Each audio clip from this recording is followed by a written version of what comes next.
Энэ өдрийн мэндийг хүргэе. Хэвлэл мэдээллийн суурь боловсрал зураг видео хичээлийн хүрээнд өнөөдөр бид интерактив мультимедиа хэрэгслийн хэрэглээ, мультимедиа технологи гэсэн хичээлийг бид ярилцах болно. За хичээлийн бүтэц маань болохоор эхлээд агуулга танилцуулна, хичээлийн зорилгоо танилцуулна. За үндсэн хичээлийн агуулга маань яваад тэгээ хичээлээд өгнөд өнөөдрийн хичээл маань өндөрлөх болно. За хичээлийн агуулга маань болохоор мультимедиа болон мультимедиа хэрэгсэл гэж юу вэ? Интерактив мультимедиа хэрэгсэл гэж юу вэ? Интерактив мультимедиа хэрэгслийн хэрэглээ нь хэр байдаг вэ? За веб болон интернетээс суурилсан мультимедиа бүтээх аппликейшнуудыг санал болгоно. За тэгээд интерактив мультимедиагийн давуу болон сул талыг дүгнэлт хэсгтэрээ яриад тэгээ өнөөдрийн хичээл маань өндөрлөнө. За өнөөдөр бид интерактив мультимедиа хэрэгсэл, дижитал медиа буюу шинэ мэдээллийн хэрэгслийн талаар мэдлэгтэй болно. Веб болон интернетээс суурилсан мультимедиа бүтээх технологи суралцах зорилготой юм аа. Хүн төрөлхтөн бид интерактив мультимедиа технологи суурилсан мэдээлэлээр цалигсан нийгэмд аж төрж байгаа. Мэдээллийн технологийн хөгжлийн энэ үе шатанд бол бид дараах шатраалаар хүрч ирсэн юм аа. За үүнд бол дохио зангаа, уураг тарих, харах сонсох эрхтний хөгжил, зурах чадвар, хэл яриа болон бичиг үсэг, за ном сонин, хэвлэх машин, радио, телевиз, утас, интернет, компьютер гэсэн ийм шатраалаар хүрч ирсэн юм аа. Мэдээллийн технологи бол асар хурдцтай хөгжиж байгаа.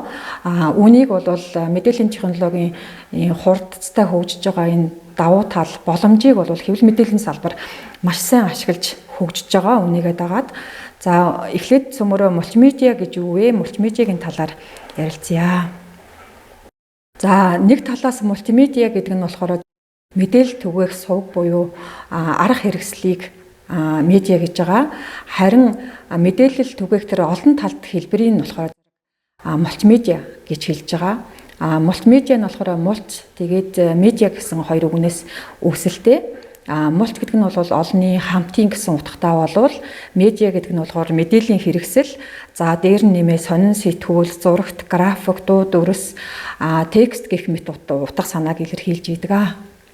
За нөгөө талаас мультимедиа гэдэг нь болохоор тэмдэгтүүд, зураг, видео, аудио зэргийг нэгтгэн цахим агуулга бүтээхийг бол мультимедиа гэж байгаа. Жишээ нь бол видео, аудио, подкастууд, анимашнууд, за рил, бүтээлч, презентацийн гэдгийг бол энд дурдж болно. Эдгээрийг бий болоход ашигладаг техник болон програм хангамжийг мультимедиа бүтээх хэрэгсэл гэж хэлж байгаа. За бид нар бол Movie Maker, After Effects, за Adobe Premiere, Camtasia, PowerPoint, Animaker, Photoshop, Illustrator зэрэг програмуудыг ашиглаад мультимедиа контентуудыг бол бүтээдэг. Энээс цаашаа олон програм хангамжууд ч гэсэн зөндөө байж байгаа. Интернет, онлайн орчинд ажиллах боломжтой. Мультимедиа үйлдвэрлэл гэдэг нь бол хүнээс бүтээлч байдал, техник хэрэгслэл, зохион байгуулалт, бизнесийн өрсөлдөх чадварыг бол шаардж идэг. За тэгээд мультимедиа тавигдах шаардлагын талаар зөмөрөө ярилцъя. За мультимедиаг бол аль болох хөдөлгөөнтөө хийхийг хичээх хэрэгтэй. За тухайн объектыг хөдөлгөөнтөө болгосноор бол агуулга илүү сайн илэрхийлэгдэнэ гэж үздэг. За өнгөний зохицол болон сонголт харагдах байдал, хэм хэмжээ, формат зэргийг бол зөв төлөвлөсөн байх хэрэгтэй. За хөдөлгөөн нь бол агуулгатайгаа зохицсон, ойлгоход хялбар дүхэн байлгахыг хичээх хэрэгтэй. За дүрсийн хөдөлгөөнийг бол удирдах болохоор бол төлөвлөх хэрэгтэй. Гэсэн ийм шаардлагыг хангасан байх юм бол маш сайн мультимедиа болох юм аа. За мультимедиа элементүүд гэх юм бол бичвэр болон текст орно, график орно, зураг орно, аудио, анимашн, видео зэргийг бол зэрэг нь мультимедиагийн элементүүдэд орж идэг байх нэ. За мультимедиа гэдэг нь болохоор нөгөө талаасаа цахим болон дижитал арга хэрэгслэр хүмүүст хүргэдэг текст, аудио, хөдөлгөөн дүрс бичлэгийн нэгдлийг хэлж болно. За мультимедиагийн төрлүүдийн талаар бол товчхон ярилцъя. За mixed media, за мультимедиа, интерактив мультимедиа, хайпермедиа гэсэн ийм төрлүүдтэй байдаг. За mixed мультимедиа гэх юм бол холимог мультимедиа гэж хэлж байгаа. За сая бид нар бол мультимедиагийн талаар товчхон ярьлаа. За хайпермедиа гэх юм бол ерөнхийдөө бол www-г хэлж болно. Өөрөөр хэлбэл бүх веб сайтууд бол хайпермедиад орно. За энэ нь юу гэж байгаа юм гэхээр ямар нэгэн холбоосоор цаашаа дамжаад текстэн дээр очих эсвэл холбоосоор дамжаад ямар нэгэн веб сайтын хуудсан дээр очиж байгаа бол энийг бол хайпермедиа гэж хэлж байгаа. За интерактив мультимедиагийн талаар бол бид ярилцсан. За холимог mixed мультимедиа буюу энэ нь юу гэж байгаа вэ гэхээр зэрэг одоо мультимедиа, хайпермедиа хоёр аль нь оролцсон байх юм бол холимог мультимедиа гэдэгтээ орно. За бид нар ямар нэгэн судалгаа бөгөлдөг энэ маань бас холимог мультимедиа байх нь. За интерактив мультимедиагийн талаар цөмөрөө ярилцъя. За мультимедиа элементүүдийг удирдах, нэгтгэх, зохион байгуулах зэргээр хэрэглэгчийг ямар нэгэн харилцаанд татан оролцуулж байгаа бол үүнийг бол интерактив мультимедиа гэж хэлж байгаа. За интерактив байдал гэдэг нь одоо юу юм бэ гэдэг талаар ярилцъя. За хүмүүс компьютерийн програм хангамж хоёрын хоорондох харилцаа холбооны үйл явцыг бол интерактив байдал гэж хэлж байгаа. За энэхүү интерактив байдлын энгийн хэлбэр нь болохоор тоглоомчид хоорондоо холбогдоод тоглохыг хэлж болж байна. За жишээ нь бид нэр уцаараа эсвэл компьютероор PUBG, Dota, за Roblox гэх мэт тоглоомуудыг хоорондоо тоглож идэг. Энэ маань болохоор зэрэг интерактив байдлын жишээ байх нэ. Санхүүгийн, инженерийн, худалдааны ERP одоо програм хангамжууд бүгдээрээ маш тийм интерактив шинжтэй байж идэг. Интерактив мультимедиа нь болохоор зэрэг компьютер, санах хой, тоон өгөгдөл, утас, телевиз, гэх мэт одоо бусад мэдээллийн технологийн хэрэгслүүдийг бол хооронд нь нэгтгэж ажиллах чадвартай байдаг. Бид нар бол өдөр тутамдаа энэ интерактив мультимедиаг бол ашиглаж байгаа. Веб болон одоо интернетээр суурилсан мультимедиагийн жишээ гэх юм бол файл ширийг нэрлэж болно, цагаан самбарыг хэлж болно. За бид нар бол дэлгэцээ ширлээд ажилладаг. Энэ маань хүртэл одоо интерактив мультимедиагийн жишээнд орно. За дэлгэцнээсээ бид нар одоо скриншот хийгээд зураг авдаг. Энэ маань бас интерактив мультимедиагийн жишээ болдог. За лайв видеонуудыг одоо маш их өргөнөөр ашигладаг болсон. Энэ маань бас интерактив мультимедиагийн жишээ. За YouTube бичлэгүүдийг нэрлэж болно. Веб одоо хуудсуудыг хэлж болно. Google Map бас энэ интерактив мультимедиагийн жишээнд орно. За Google Doc, Google Sheet одоо хоорондоо бид нэр файлуудаа шеэрлээд хоорондоо өөрийнхөө одоо интернетийн орчинд хүссэн байгаа байршлаасаа ажиллаж болдог. Үнийг бол интерактив мультимедиагийн жишээнд оруулж болно. За тэгээд чат транслейтерүүдийг бол орчуулагчдыг бол бас энд дурдж болно. За хэрвээ та одоо интерактив мультимедиа ямар нэгэн контент бүтээхийг хүсэж байгаа бол эхний алхам нь таны хэрэгцээ нь юу юм? За зорилгод нийсэн ямар техник хэрэгслийг сонгож болох юм, ямар програм хангамж дээр ажиллаж болох вэ гэдгийг бол сонгох хэрэгтэй. За интерактив мультимедиаг бол дараах ийм 8 алхмын дараалалаар бол хийдэг юм аа. Зорилго, зорилт, хэрэглэгчээ тодорхойлно, зөв форматаа сонгоно, төлөвлөгөөгөө гаргана, нөөц болон одоо мэдээллийн элементүүдэд цуглуулна. Надад одоо ямар зураг байгаа вэ? Ямар зураг шаардлагатай вэ? Ямар видео байгаа вэ? Энэ агуулгыг илэрхийлэхийн тулд ямар одоо дуу дүрс хэрэгтэй вэ гэх мэт одоо элементүүдэд цуглуулна. За тэгээд одоо техник хэрэгсэл сонгоно. За тэгээд хөгжүүлнэ, туршин, нийтлэн, түгээн, эцэст нь бол хянан үнэлнэ гэсэн ийм шат дараалаар бүтээх ёстой юм аа. За интерактив мультимедиагийн болвол төрөл бүрийн салбаруудад бол ашиглагдаж байгаа. Үүний жишээ нь гэх юм бол боловсролын салбарт бол маш их ашиглагдаж байгаа. Жишээ нь одоо цахим тэл хичээлүүд байна. За тэгээд сургалтын хөтөлбөрөө боловсруулахдаа хүртэл ингээд интерактив байдлаар хийж гин. За сургалтаа заах явцдаа бол тонгороо сургалтын аргыг ашиглаж болно. Энэ маань бас интерактив мультимедиагийн жишээнд орно. дипломын салбар бол дэлхийн нийтийн түвшинд маш их хөгжиж байгаа. За зар сурчлагаа ба маркетингд ашиглана, үзүр үйлчилгээнд ашиглана. За үзүр үйлчилгээнд гэхээр кино үзэхдээ киноныхоо пилетийг бол онлайнаар захиалах жишээ нь тий.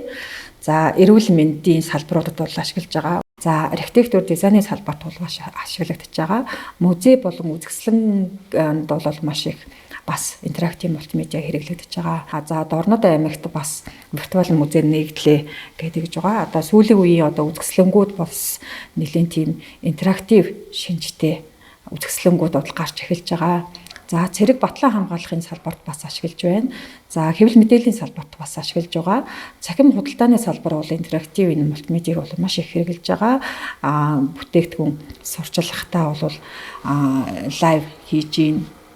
За тэгээд цахим орчныг ашиглаад комент бичиж гин. За бид нар бол лайк тарж идэг те.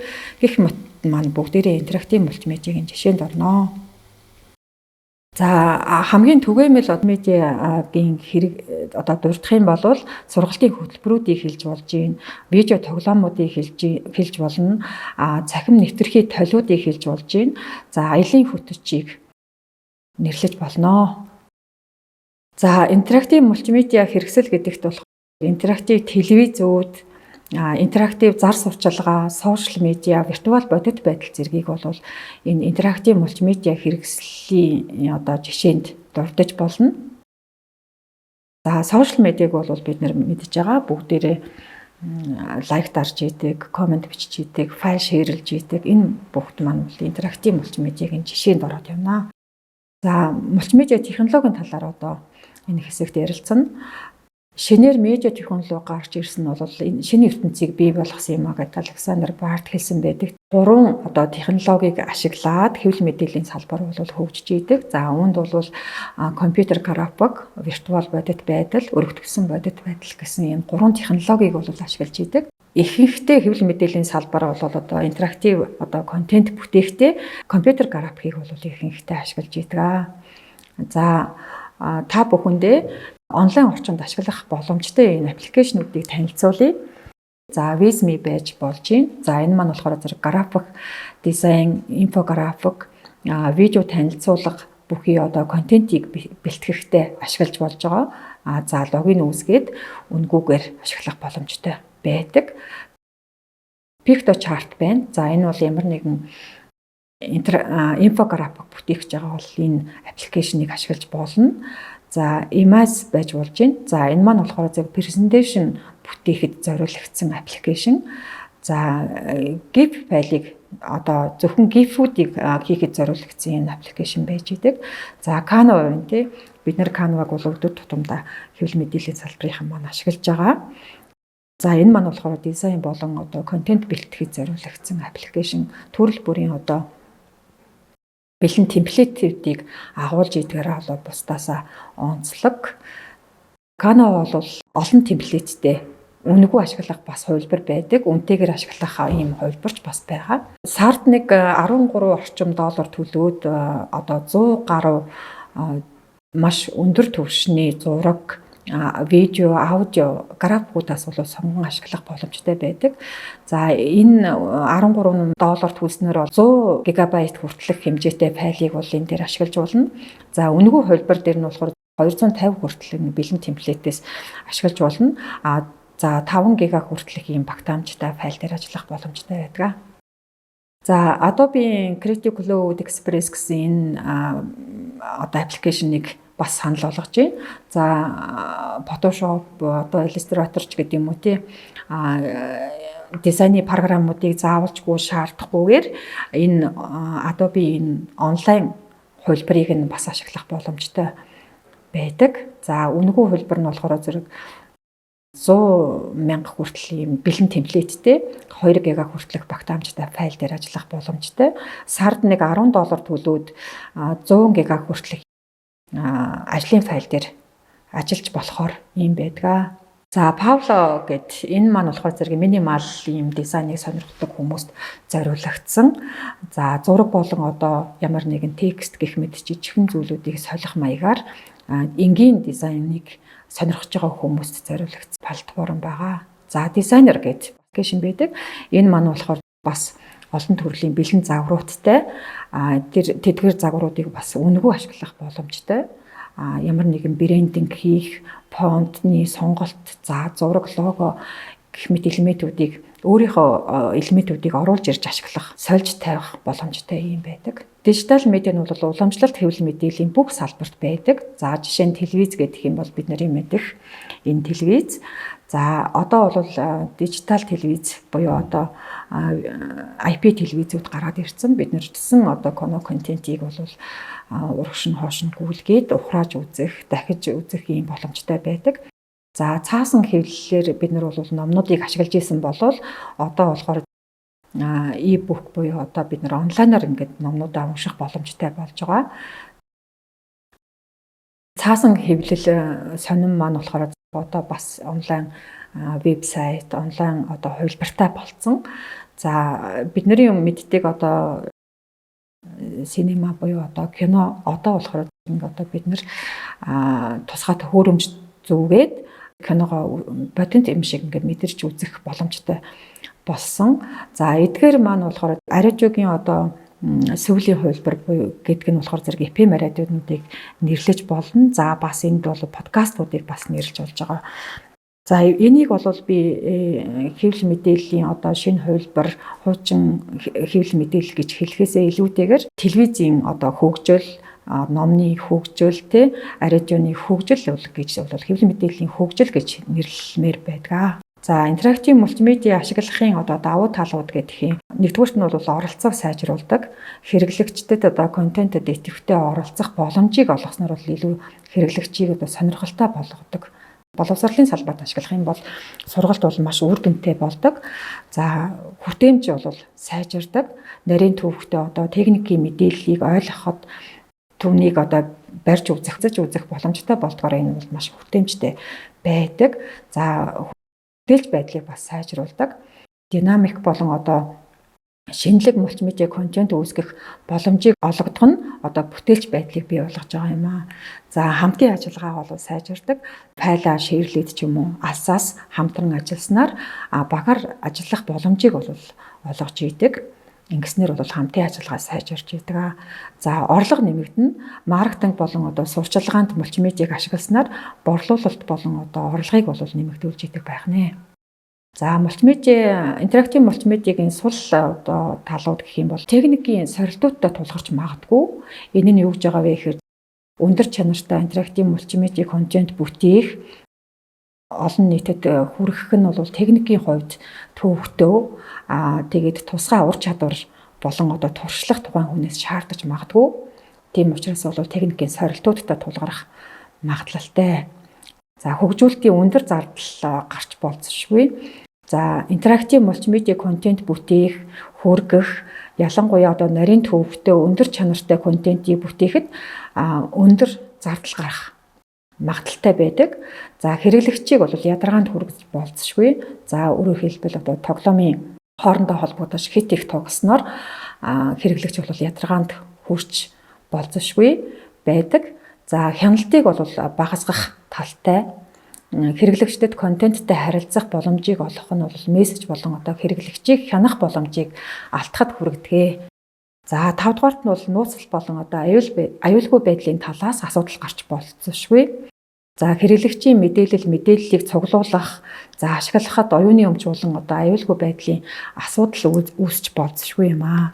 За тэгээд хэрвээ ингээд одоо техникийн ямар нэгэн сорилтуудтай тулгараад асуудал гараад байгаа бол мэрэгжлийн одоо хүмүүстэй хамтарч ажиллах, мэрэгжлийн дизайнерууд за ямар нэгэн интерактив мультимедиа одоо технологид мэрэгсэн хүмүүстэй хамтарч ажиллахыг зөвлөж байна. За тэгээд анхаарал тавьсанд баярлалаа. Дараагийн хичээл хүртэл түр баяртай.